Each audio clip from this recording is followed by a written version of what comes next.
절씩 교독을 하도록 하겠습니다. 제가 먼저 30절 말씀을 했습니다. 자, 우리 신약성경 298페이지, 제 성경책은 신약성경 298페이지, 고린도후서 11장 11장 대해 찾은 결과입니다. 확인해 11장 30절 말씀입니다. 내가 부득불 자랑할진대 나의 약한 것을 자랑하리라.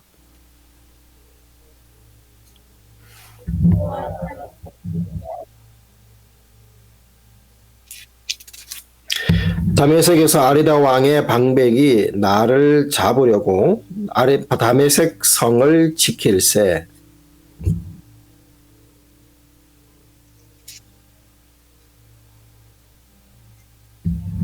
무익하나마 내가 부득불 자랑하노니 주의 환상과 계시를 말하리라.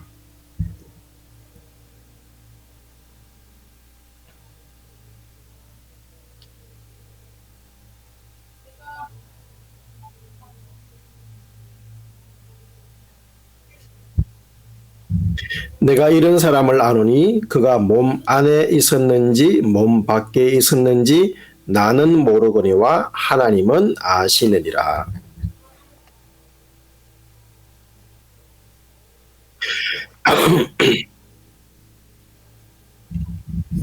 내가 이런 사람을 위하여 자랑하겠으나 나를 위하여는 약한 것들 외에 자랑치 아니하리라.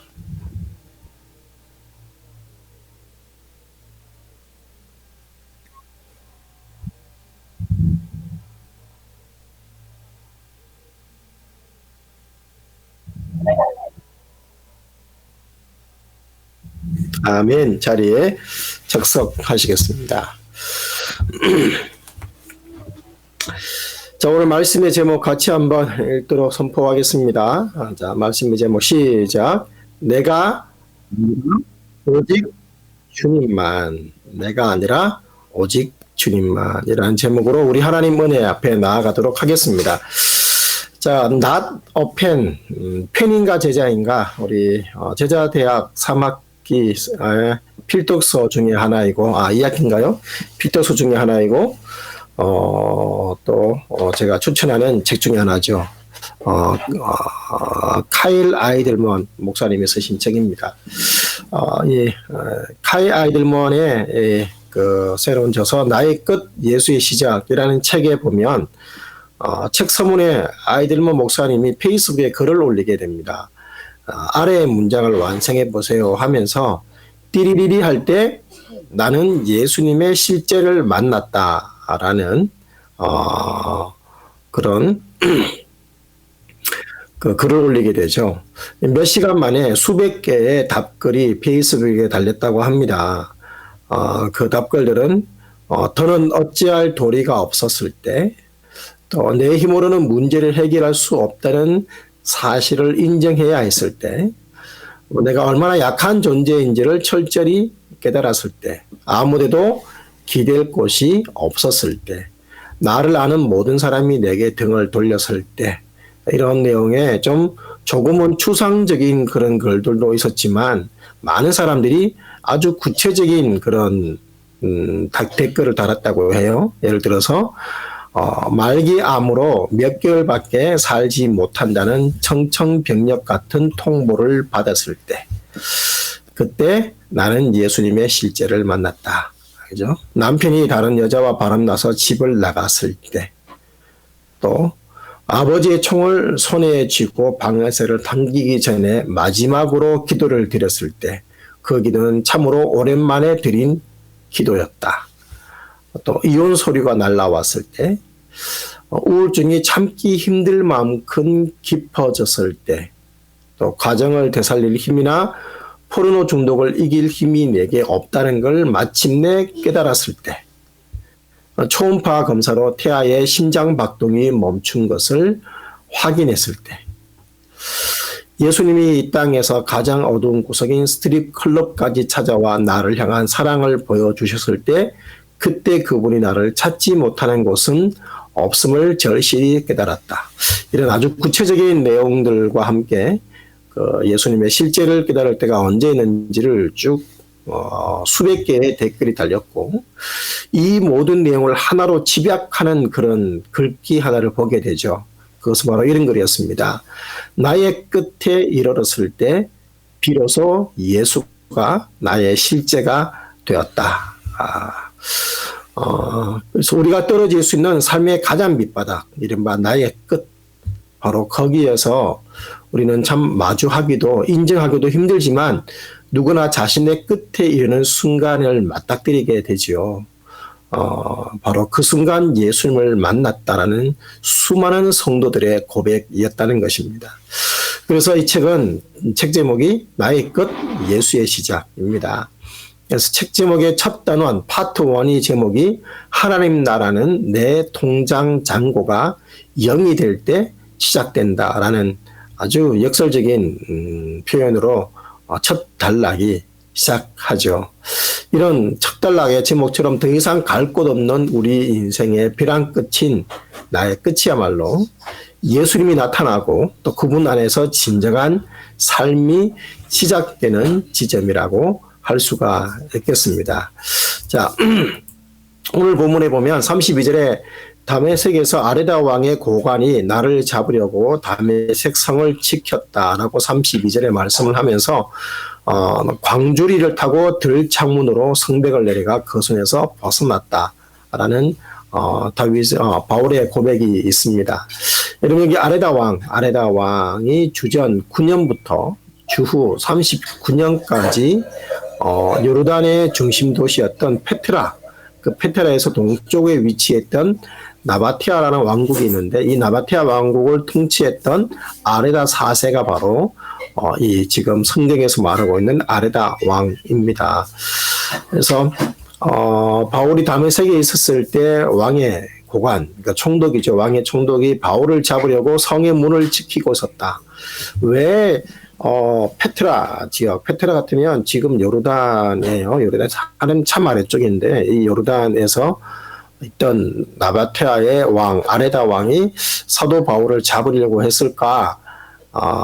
그래서 최근의 학설에 의하면 사도 바울이 아라비아에서 주님을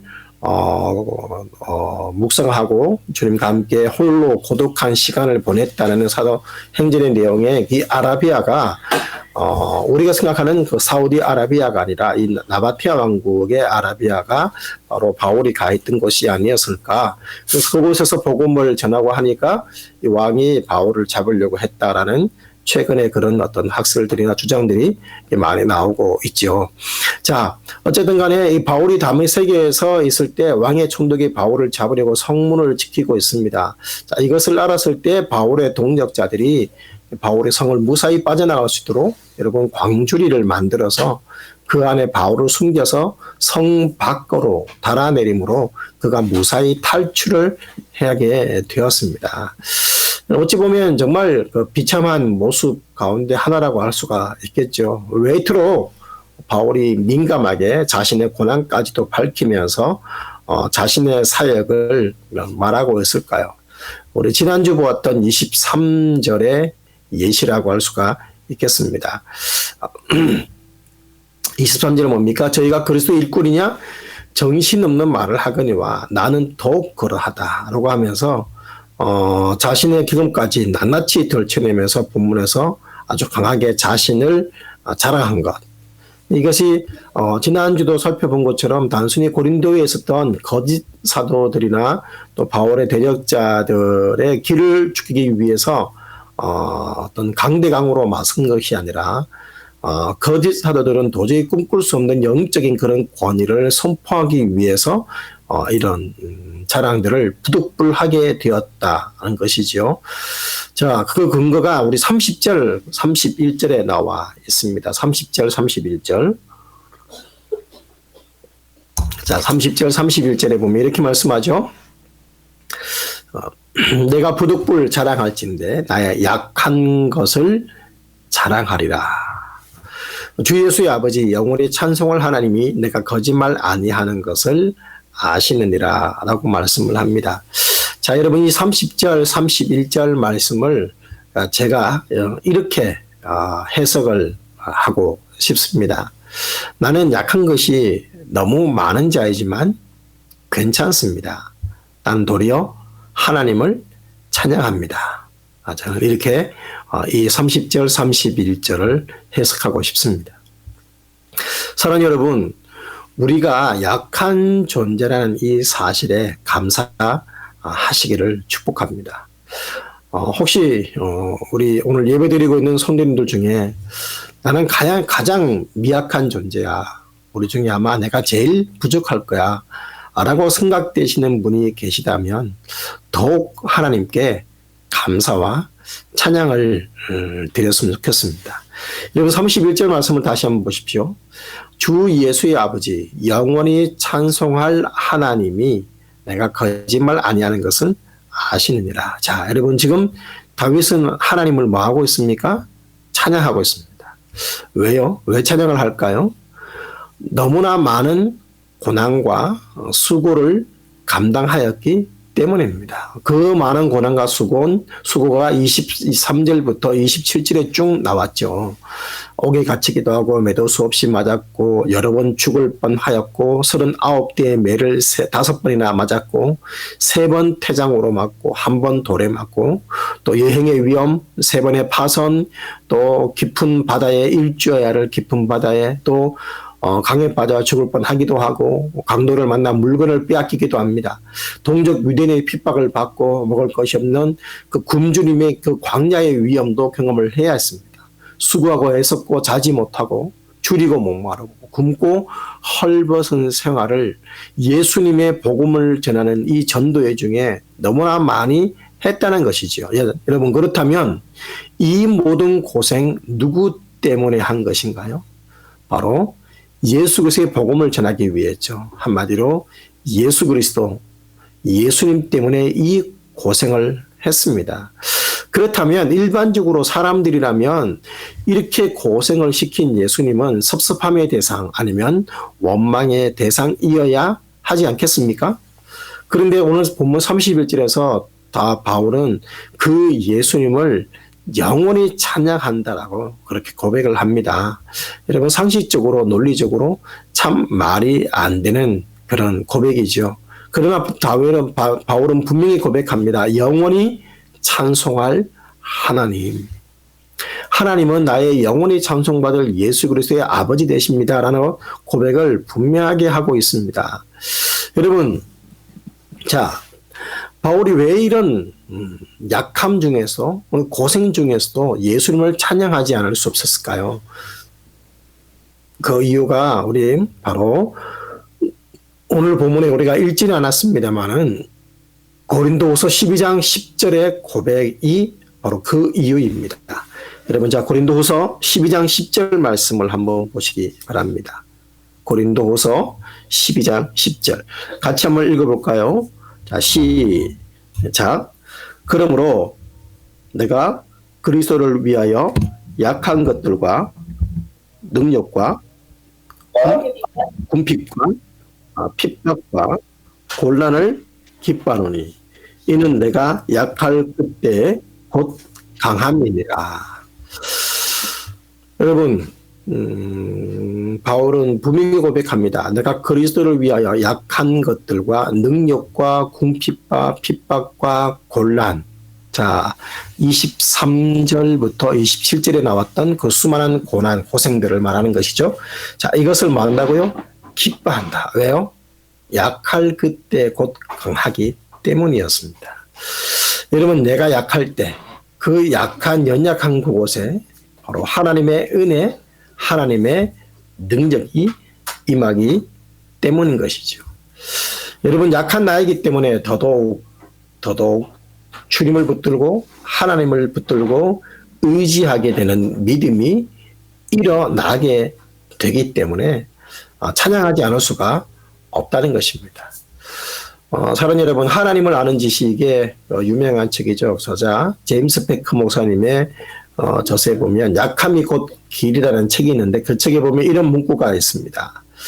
그리스도의 은혜는 머리로 아는 것이고 머리로 아는 것이고 그 은혜의 능력은 가슴으로 경험하는 것이다. 여러분 정말 전율이 흐르지 않습니까? 그리스도의 은혜는 머리로 아는 것이고 그 은혜의 능력은 가슴으로 경험하는 것이다. 우리는 하나님의 은혜가 예수님의 은혜가 얼마나 큰지를 너무나 잘 알지만 그 은혜에 감격하고 그 은혜에 반응하지 못하는 이유 중에 하나가 가슴으로 경험하지 못했기 때문이 아닐까 생각을 해봅니다. 자, 지금 우리 사순절 기간이죠. 사순절. 여러분 사순절 기간에 성경 읽기를 하고 계실 텐데 다음 달 4월 달은 우리 예수님의 은혜와 또 십자가 고난을 묵상하기 위해서 우리 요한복음 귀퇴를 할 예정입니다.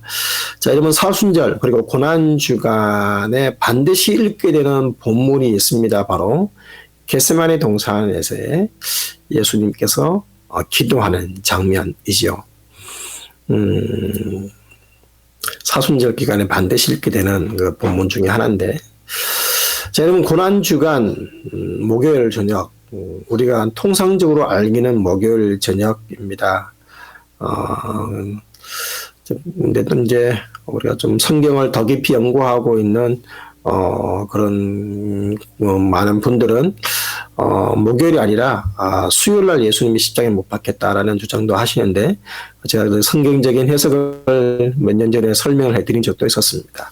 자, 고난주간 목요일 저녁 어쨌든 간에 이제 사람들이 일반적으로 알기로 이 목요일 저녁에 최후의 만찬을 주께서 마치시고 예수님께서 겟세마네로 기도하러 올라가시게 되죠. 예수님은 기도하러 가시기 전에 함께 올라갔던 베드로, 안드레, 이제 야고보, 요한이죠. 요한에게 예수님께서 당부하신 구절이 마가복음 14장 34절입니다. 마가복음 14장 34절. 자, 마가복음 14장 34절 어떤 내용이냐? 말씀하시되 내 마음이 심히 고민하여 죽게 되었으니 너희는 여기 머물러 깨어 있으라 라는 고백입니다. 자, 여러분 한마디로 내가 죽게 됐으니까 나를 위해 기도해 달라는 중보의 요청이지요. 자, 그러면 이것이 누구의 기도 요청이라고요? 예. 여러분 이 요청이 만왕의 왕, 만주의 주, 그리고 말씀 되시는 하나님, 창조주신 하나님의 아들 예수 그리스도, 우리가 믿고 의지하는 능력 되시고 비전 되시고 나의 힘이 되시는 우리 주님이 하신 말씀입니다. 자, 만왕의 왕이신 하나님의 아들이 죽게 되었다고 제자들에게 중보 기도를 요청하셨습니다. 어떤 분들은 이렇게 나약한 분을 우리가 주님으로 섬긴다는 게 가당키나 한가라고 반문을 할 수도 있겠습니다. 그러나 분명 우리 주님은 죽음을 앞두고 있다는 그 사실이 두려웠습니다. 그렇게 주님은 결정적으로 하나님 아버지께 이렇게 피땀 흘리는 기도를 드린 것이 아닙니까? 내 뜻대로 마옵시고 아버지의 뜻대로 되기를 원하나이다. 이 기도를 주님께서는 처절하게 기도 올리셨습니다. 무슨 말입니까? 여러분 이렇게 이 부분을 묵상하며 은혜를 나눈 어느 목사님의 표현을 그대로 옮겨드리면 우리 주님도 인생을 갖고 계시던 그 공생애의 막바지, 즉 죽음을 앞두고서는 우리 주님도 연약하셨다. 그런데 바로 그때가 주님도 아버지 하나님과 가장 가까이 교제하셨던 순간이었다. 바로 그때가 우리 주님도 아버지 하나님과 가장 가까이 교제하던 순간이었다. 여러분 예수님은 인간적인 눈으로 보면 정말 무력하게 사셨습니다. 인간적인 눈으로 보면요. 여러분 요한복음 8장에서 가늠한 여인을 용서해 주시는 사랑을 보이신 예수님 그 위로 말씀을 전하면서 신성 모독에 주장을 하는 유대 지도자들의 그런 그 주장 앞에 돌로 쳐 죽이려는 그런 시도를 맞닥뜨리게 됩니다. 여러분 그 요한복음 8장 56절에 보면 그때 예수님께서 성전에서 몰래 숨어 나가셔야 했습니다. 사람들이 워낙 많은 그 틈바구니에서 몰래 숨어 나와 계시는 예수님의 모습을 떠올려 보십시오. 만왕의 왕, 나의 구세주, 나의 구원자라는 능력의 하나님과 참 어울리지 않는 모습이지요. 예수님도 오늘 바울처럼 바구니 타고 몰래 도망갔던 것처럼 몰래 성전에서 숨어 나가야 되는 그런 비굴한 모습을 보이셔야 했습니다. 그리고 예수님께서는 체포되셨을 때도 말구의 길을 고쳐주시면서 반항하지 아니하십니다. 그러면서 가야바의 집으로 또 관정으로 또 헤롯에게로 또 다시 빌라도에게로 개처럼 이리저리 끌려다니십니다. 그리고 군병들의 온갖 조롱과 수치와 모욕을 다 담당하죠. 그리고 불법 집회와 불법 재판에 의해서 비참하게 그분은 살해당하셔야 했습니다. 인간적인 눈으로 볼 때 그렇다 이 말입니다. 여러분 성 프란시스가 이런 말을 했습니다. 하나님은 가장 약한 자를 찾다가 자신을 찾았다. 하나님은 가장 약한 자를 들어서 가장 능력 있게 쓰시는 분이십니다. 결국 바울이 자신의 가장 약한 것을 자랑하는 것, 그것은 바로 하나님을 자랑하는 것입니다. 약함을 인정하고 고백할 때 여러분 주님이 나를 위해 일하시는 것이지요. 여러분 바울이 왜 32절 33절 기사 그러니까 아리다 왕의 고관으로 인해서 숨어 성 밖을 탈출해야 되는 이 장면을 소개하기에 앞서서 오늘 30절 31절 내가 약한 것을 고백하고 또 주님이 또 주님을 찬양한다라는 고백을 왜 했을까요? 바로 내가 약한 것을 고백했더니 주님이 나를 위해 일하셨다는 것을 간증하는 것입니다. 사랑하는 여러분, 내가 연약할 때 우리 주님이 경건치 않은 자의 나를 위해 죽으셨습니다. 우리가 찬송가에 보면 그런 찬양이 있죠. 전부여 의지 없어서 손 들고 옵니다. 한때 참 부흥회의 마지막 말씀 끝나고 참 많이 불렀던 찬양 가운데 하나였습니다. 여러분 결국 이 찬양의 내용은 결국 그겁니다. 하나님 앞에 항복할 때 하나님께 두 손 다 들고 하나님 나 더 이상 나는 안 돼요. 항복할 때 나의 끝 그 자리에 비로소 하나님은 역사하신다는 사실입니다. 밤새도록 수고해도 내 힘으로 물고기 한 마리 잡을 수 없었지만 내 기술 내 경험 다 내려놓고 주님이 말씀하신 말씀에 순종하면서 배 오른편에 던지니까 150세 그물이 찢어질 듯 가득 잡히게 되는 그것이 바로 하나님 나라의 원리인 것이죠. 내가 끝이라고 생각하는 바로 그 순간부터가 주님이 일하시는 시작입니다. 그러므로 여러분 내가 아니라 오직 주님이 일하시게 해야 합니다. 그러기 위해서는 주님이 일하시는 비결은 내 약함을 정직하게 인정하고 하나님 앞에 항복하는 것입니다. 사도 바울은 바보 같지만 거짓 사도들처럼 여러 가지를 자랑했습니다. 지금 자신의 연약함을 자랑하고 있습니다. 수고한 것도 다 하나님의 은혜임을 도리어 찬양합니다.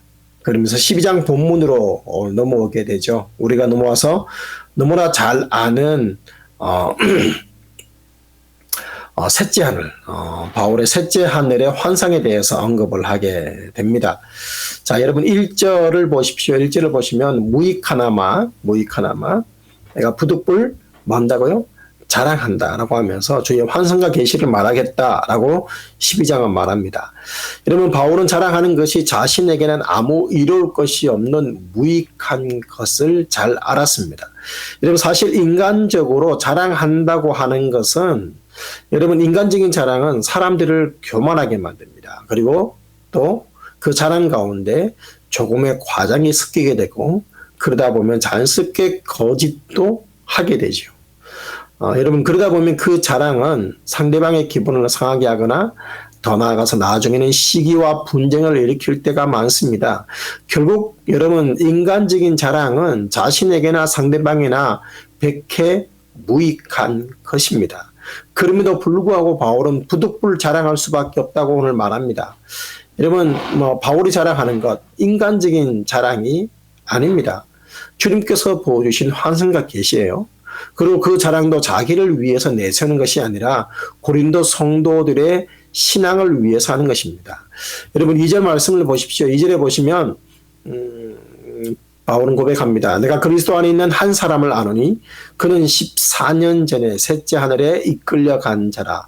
그가 몸 안에 서는지 몸 밖에 서는지 나는 모르거니와 하나님은 아시느니라. 자, 한마디로 꿈인지 생신지 이런 표현을 쓸 수도 있고 지금 자기 몸 안에 있었다 이 말은 꿈을 꾼 것이고 몸 밖에 사는 것은 이제 하나님의 인도하심을 받아서 천국을 경험했다라는 표현이겠죠. 여러분 저도 잘 모르겠지만 분명한 것은 하나님이 아신다 이렇게 하면서 이 표현을 두 번 얘기하죠. 그리고 또 7절이나 8절에 여러 표현을 본다면 이게 지금 정확하게 사도 바울이 누구인지 바로 본인에 대한 이야기임을 우리는 분명히 알 수가 있습니다. 자, 바울은 철저하게 본인을 내가 한 사람을 안다라고 하면서 3인 친구로 표현을 하죠. 여러분, 그래서 자신의 신비적인 경험이 거짓 사도들이 얘기하는 것과 그것을 좀 비교해서 얘기를 하면서 이 신비적인 경험을 지금 사람들에게 얘기를 하려고 합니다. 그러면서 동시에 할 수만 있으면 자신을 드러내지 않으려고 온갖 할 수 있는 표현을 다 쓰고 있는 애쓰고 있는 바울의 그 심정을 우리는 여기서 보게 되죠. 아마 고린도 교회에 나타났던 이 거짓 선생들은 환상이나 계시나 또 이상에 대해서 많은 자랑을 했던 것 같습니다. 그러나 그들의 자랑은 바울에 비하며 자랑할 바가 못 되죠. 왜냐하면 그들은 잘못된 자랑이고 바울은 진실한 자랑이기 때문입니다. 자, 여러분 14년 전 신비한 체험을 이야기합니다. 자, 14년 전 많은 학자들이 고린도 후서를 저작한 시기를 약 AD 55년에서 56년 경으로 그렇게 추측을 하고 있습니다. 자, 55년에서 56년에 고린도 후서를 기록했을 것인데 14년 전이라면 AD 41년 내지 42년입니다. 41년 내지 42년. 여러분 이때는 바울이 약 AD 39년경에 다메섹 도상에서 부활하신 예수님을 만나고 또 고향 다소에 가서 언가하면서 말씀을 묵상하고 있을 때 바로 그때였습니다. 자, 그때 말씀을 묵상하는 가운데 낙원에 올라가서 하나님 나라를 경험하는 신비한 체험을 하게 되죠. 셋째 하늘에 대해서 참 할 말이 많습니다만 정확하게 셋째 하늘이 무엇을 의미하느냐 아주 분분한 의견들이 있습니다. 그래서 외경이라든지 여러 자료들에 의하면 유대인들이 하늘을 10개의 층으로 나누었다. 혹은 7개 층으로 나누었다. 여러 가지 설이 있습니다만 그러나 대표적인 학설 그리고 그냥 거두절미하고 셋째 하늘 그러면 하나님이 계신 곳 이렇게 이해하시면 될 것 같습니다. 자, 첫째 하늘은 우리가 보이는 푸른 하늘을 말한 것이고 둘째 하늘은 별이 보이는 그런 세계 바로 한마디로 말하면 우리로 말하면 우주 전체를 말하죠. 우주. 그리고 셋째 하늘은 바로 하나님의 나라. 이게 바로 천국이다. 쉽게 말하면 셋째 하늘은 하나님이 계시는 곳 천국이다 라고 생각하시면 될 것 같습니다. 자, 4절 말씀을 보시면 그가 낙원으로 이끌려가서 말할 수 없는 표현할 수 없는 말로 표현할 수 없는 말을 들었다. 그러니까 사람이 가히 이르지 못할 말이다라고 표현합니다. 자, 여러분 이끌려갔다 무슨 말입니까? 바울 본인의 의지가 아니라 성령의 지배를 받았다 이 말입니다. 그러니까 성령의 인도를 받아서 낙원으로 올라갔습니다. 이게 성령의 역사란 얘기죠. 그래서 흔히 이것을 우리는 입신이라 표현하기도 하고 성경에는 정확한 단어가 안 나오는데 그래서 그런 표현을 하고 그래서 소위 말해서 천국을 갔다 왔다라고 얘기하는 사람들의 간증들을 여러 접하게 되는데 여러분 그렇게 신빙성을 두지는 마시기를 바라겠습니다. 그 이유는 좀 이따 말씀을 드리고요. 자, 셋째 하늘이 낙원에 올라가서 본 일만도 대단한 비밀인데 그곳에서 사람이 가히 이르지 못할 말을 들었다라는 것입니다. 아마 모르긴 해도 사도 요한이 보고 경험했던 그런 요한계시록의 그런 내용들이나 또 이제 바울이 참 궁금해했던 성경이나 이 기록되지 않았던 하나님 나라의 비밀들에 대해서 듣게 되지 않았을까 그렇게 생각을 해보게 되죠. 여러분 사람이 가히 이르지 못할 말 한마디로 사람의 말로는 표현할 수가 없는 그런 이상이었다. 그런 의미도 되고 또 하나님이 요한에게 말한 것처럼 이것은 임모하고 말하지 마라 라고 해서 말하면 안 되기 때문에 밝힐 수 없다라는 의미도 됩니다. 어쨌든 간에 그 경험을 하게 되죠. 그래서 사도 바울은 그 내용이 계시의 내용이 무엇이었는지는 오늘 말하지 않습니다. 이 체험담이 14년 전에 있었다는 것이죠. 14년 전에. 자, 그런데 바울은 이 놀라운 체험에 대해서 여러분 지금 14년 동안 이때까지 뭐였습니까? 침묵하고 있었습니다. 여러분 그것은 그가 받은 계시에 대해서 결코 자랑하라 나타나지 않았다 이 말입니다.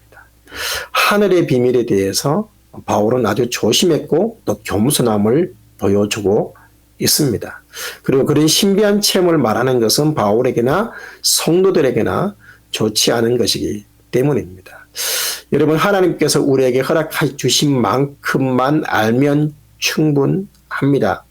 더 이상의 것은 우리에게 아직은 필요 없기 때문에 더 이상 알려주시지 않는 것입니다.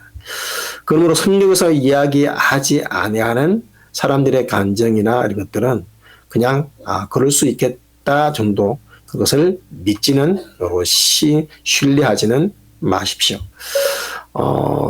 자 이제 자신을 낮추고 비방하는 고린도 성도들의 신앙을 위해서 어쩔 수 없이 그 계시를 본 체험을 말은 했습니다만 그 내용은 언급하지 않죠.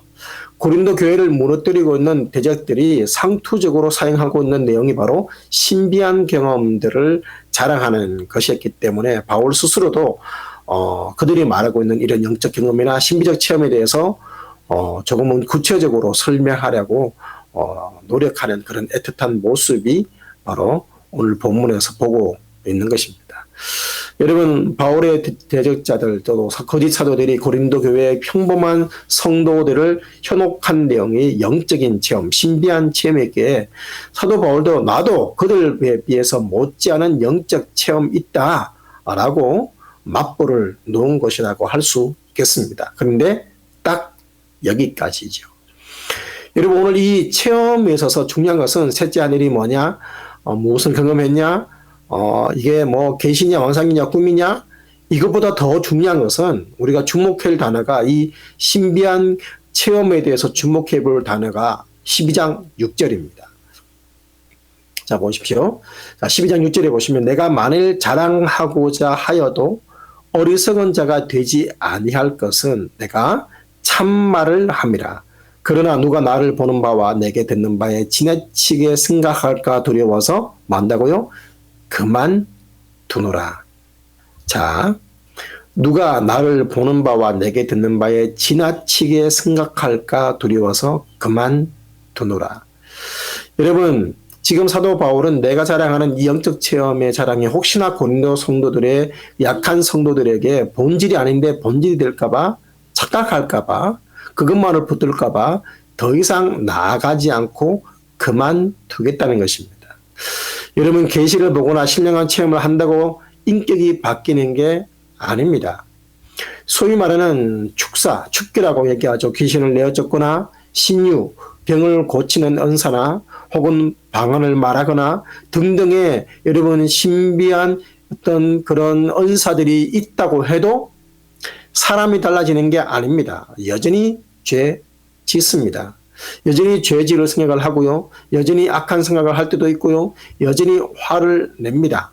내가 신령한 체험을 하여도 경험해도 여전히 약하다는 것입니다. 로마서 7장에 보면 오호라 공고한 사람이로다 고백하는 바울의 모습을 보게 되는데 자신의 약함은 그대로 있습니다. 신비로운 체험이 있으면 신령해지는 게 아닙니다. 신비로운 경험은 은사일 뿐이지 존재 자체를 바꾸는 게 아니기 때문이죠. 바울이 자랑하는 것은 하나님만이 아시는 참말입니다. 그러나 바울이 보는 바와 듣는 바에 지나치게 생각할까 봐 두려워서 오늘 자랑을 그만두는 이 바울의 모습. 여러분 혹시나 자신을 싱성시할까 봐 성도들이 영적인 환상을 지나치게 여길까 봐 절제했습니다. 어제 말씀을 준비하다가 어제 뉴스에 우리나라의 천주교에서 위대하던 걸출했던 신부님 한 분 있죠. 바로 김대건 신부님입니다. 이 김대건 신부님의 허리뼈를 1,000,000원에 판매한다라는 그런 그것 때문에 유감이다. 천주교에서 유감이다. 라는 표현을 했다라고 합니다. 여러분 김대건 신부님 그러니까 유명했던 한 인물의 등뼈가 1,000,000원에 팔렸어요. 그 말은 무슨 말이에요? 사람들이 약하기 때문에 어떤 능력이나 신비한 사람이 있으면 그의 것을 가지고 있으면 그것이 마치 신비한 능력이 있을 것처럼 그것을 우상화하는 존재가 사람입니다. 바울이 바로 이것을 두려워한 거죠. 그래서 절제합니다. 자신의 보는 영적인 환상이나 체험을 지나치게 생각할까봐 절제합니다. 여러분 그리고 그것을 정확하게 5절에서 바울의 고백을 바울의 심정을 이렇게 이야기하죠. 여러분 5절 말씀입니다. 5절 12장 5절 같이 읽겠습니다. 시작. 내가 이런 사람을 위하여 자랑하겠으나 나를 위하여는 약한 것들 외에 자랑치 아니하리라. 여러분 바울의 자랑은 약한 것의 자랑이었습니다. 바울이 정말 자랑하고 싶은 것은 약함입니다. 왜요? 약할 때 주님의 능력이 임하기 때문이죠. 여러분 그러므로 오늘 본문 말씀이 우리에게 정말 하고 싶은 메시지가 뭘까요? 참된 신앙인은 능력자가 되거나 인기인이 되는 것이 아니라 나는 죽고 그리스도만 드러내는 주님을 닮은 사람이 되는 것입니다. 이게 참된 신앙, 성숙한 신앙, 하나님이 원하시는 신앙인의 모습입니다. 내가 하는 것이 아니라 나는 약함을 인정하고 주님이 일하시게 하는 것. 내가 드러나는 것이 아니라 내가 인기인이 되는 것이 아니라 내가 주목받는 것이 아니라 주님이 드러나야 되는 것. 여러분 이재기 목사님이 쓰신 그 사도행전에서 리더십을 발견하다. 그 책에 보시면 그 이재기 목사님이 그 책을 그래서 그런 얘기를 합니다. 마이클 조던이 사람들이 농구의 신이라고 말하지 않습니까? 농구의 신. 그래서 기자가 한 경기를 마치고 나오는 조던에게 물었답니다. 당신 are you real God? 당신 진짜 신이냐? 이렇게 물었답니다. 자, 여러분 만약에 여러분이 이 질문을 받았다면 여러분 뭐라고 하시겠습니까? 다른 사도행전의 고백에 보면 바울이 사람 원주민의 열병을 앓고 있는 사람들을 고쳐주죠. 사람들이 또 허배라고 하면서 신격화하고 재물을 바치고 하니까 나는 아니라고, 그러지 하지 말라고, 하나님만 경배받아야 된다고 그렇게 외치는 내용들이 나오지 않습니까? 이적희 목사님이 이런 표현을 썼습니다. 만약에 사람들이 내게 그런 표현을 썼으면 이적희 목사님은 아주 신비스러운 미소를 힘껏 머금고 아무 말도 하지 않고 지나갔을 것이다.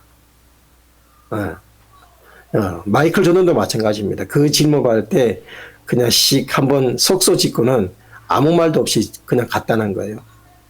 여러분, 사람들은 자기에게 뭔가 신비감을 느끼고 자기가 주목받고 자기가 드러나기를 원합니다.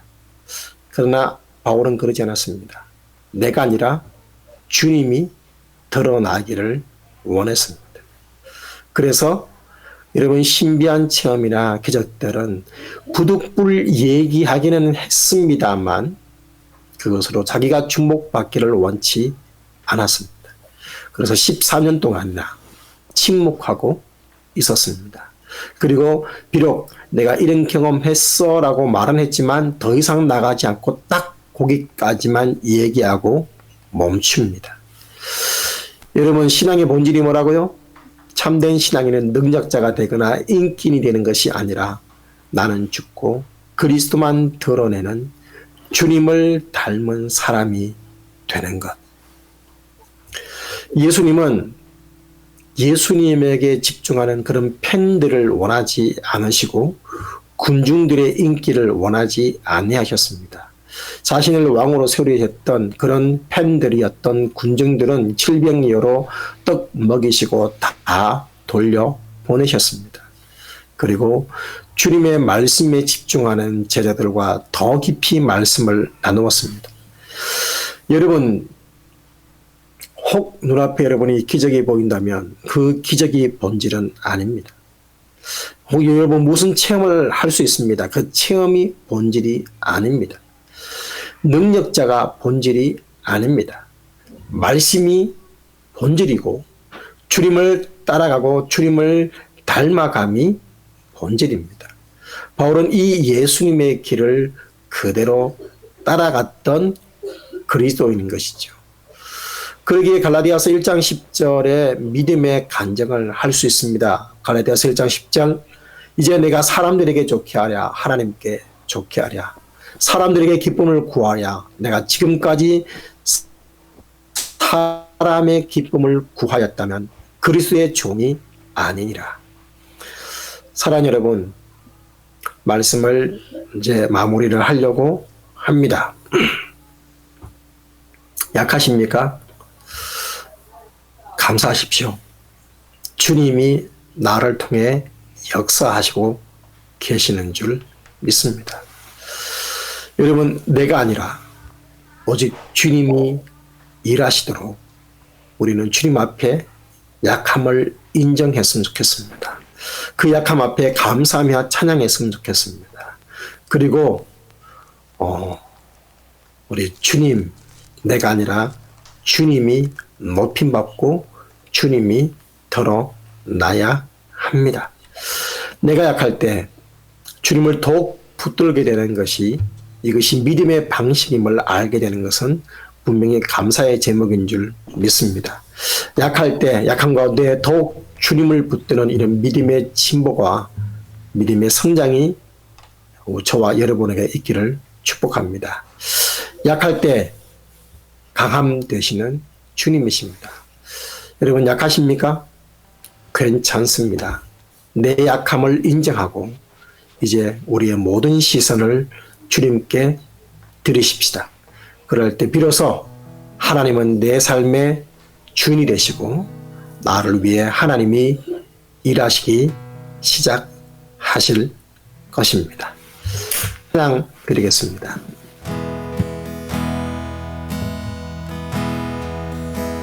내게로부터 눈을 들어 주를 보기 시작할 때 주의 일을 보겠네. 내 작은 마음 돌이켜 밝히사 하늘의 꿈꾸게 하네. 주님을 볼 때 모든 시선을 주님께 드리고 살아계신 하나님을 느낄 때 내 삶은 주의 역사가 되고 하나님이 일하기 시작하네. 성령이 나를 변화시켜 성령이 나를 변화시켜 모든 두려움 사라질 때 주의 일을 보겠네. 함께한 땅 가운데서 주의 마음 알게 되리. 주님을 볼 때 모든 시선을 주님께 드리고 살아계신 하나님을 느낄 때 세상은 주의 나라가 되고 하나님이 일하기 시작하네. 모든 시선을 주님께 드리고 살아계신 하나님을 느낄 때 내 삶은 주의 내 삶은 주의 역사가 역사가 되고 하나님이 일하기 시작하네. 모든 시선을 모든 시선을 주님께 드리고 살아계신 하나님을 느낄 때 세상은 주의 역사가 되고 하나님이 일하기 시작하네. 모든 시선을 모든 시선을 주님께 드리고 살아계신 하나님을 느낄 때 내 삶은 주의 역사가 되고 하나님이 일하기 시작하네. 아멘. 사랑하는 여러분, 오늘 말씀 들고 우리 아버지 앞에 기도하도록 하겠습니다. 여러분, 참 연약함 때문에, 약함 때문에 고민할 때도 있고 애통해할 때도 있습니다. 왜 내게 이런 일들이 일어나야 되는지 우리는 답답해하고 힘들어 할 때도 있습니다. 그러나 여러분, 이 모든 나의 연약함 끝에 주님의 능력이 있습니다. 우리의 부족함, 나의 한계, 여러분, 내 연약함을 인정하고 두 손 들고 하나님 앞에 나아갔으면 좋겠습니다. 그럴 때 하나님께서 역사하실 것입니다. 내가 드러나고 내가 주목받고 내가 인기인이 되는 것이 아니라 하나님이 드러나고 하나님이 주목받을 수 있도록 주님이 일하시도록 우리 하나님께 나를 내어드리고 나를 절제하고 나를 또 감출 수 있는 오직 주님만 드러나는, 내가 아니라 주님이 일하시고 내가 아니라 주님이 높임 받으시는 삶이 될 수 있도록 우리 말씀 들고 우리 아버지 앞에 기도하는 시간을 가지도록 하겠습니다. 우리 약한 모습들, 우리의 부족함, 연약함들을 다 고백하며 인정하며 하나님 이 부분에 당신께서 능력으로 역사해 주십시오. 고백하며 기도하도록 하겠습니다. 기도하겠습니다. 살아계신 아버지 감사합니다. 하나님의 은혜를 인도하시고 하나님의 큰 은혜와 사랑 앞에 우리의 모든 마음들을 드립니다. 하나님의 그 은혜 없이, 하나님의 그 보호심 없이, 하나님의 그 역사하심, 하나님 우리가 아무것도 할 수 없으면 이 시간 마시고 고백합니다. 오 아버지 하나님, 이 시간 간절히 소문하며 나아가옵니다. 우리의 이 모든 연약함과 우리의 모든 우리 아버지 하나님, 이것이 아버지 우리의 애통이 아니라, 이것이 나의 슬픔이 아니라, 이것이 나의 능력이며, 이것이 나의 아버지 오늘 밤에 감사하며 하나님 앞에 나가게 도와주시옵소서. 내가 약할 그때 곧 강함이라 말씀하시는 그 하나님의 그 은혜 앞에 나아갑니다. 하나님이 내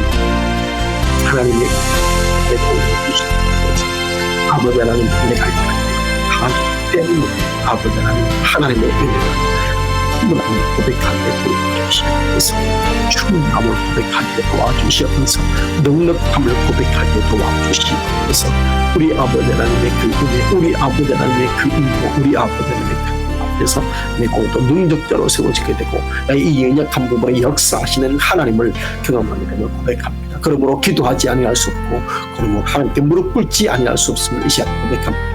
내가 하려 했던 아버지 모든 교만들을 이 시간 내려놓고, 아버지 주님이 모든 것들을 내려놓고 내가 드러나는 것이 아니라 주님이 드러나고 주님이 나타나고 주님이 영광받으시고 주님이 찬양받으시고, 아버지 어떤 세상의 자랑들이 아니라 주님만 자랑하고 십자가를 자랑하고 아버지 못 받고 주님만 인도하여 주시니, 아버지 우리 인생 가운데 선생님 삶 가운데 연약함 부족함을 아버지 돌려드립니다. 그런데 역사하심으로 모든 연약함들이 해결되어지며 아버지 회복되어지는 역사들을 볼 수 있도록 역사하여 주시옵소서. 감사합니다.